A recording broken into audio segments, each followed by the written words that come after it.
श्रियकान्ताय कल्याणनिधये निधयेतिनाम् श्रीवेङ्कटनिवासाय श्रीनिवासाय मङ्गलम्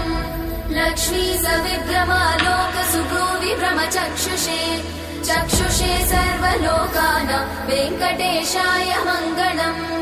श्रीवेङ्कटाद्रिशृङ्गाग्रमङ्गलाभरणाङ्ग्रये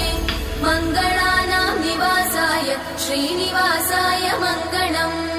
सर्वावयव सौन्दर्य सम्पदा सर्वचेतसां सदा सम्मोहनायास्तु वेङ्कटेशाय मङ्गलम्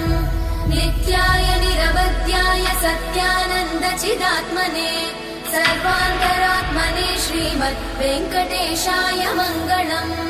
स्वतः सर्वविदे सर्वशक्तये सर्वशेषिने सुलभाय सुशीलाय वेङ्कटेशाय मङ्गलम्।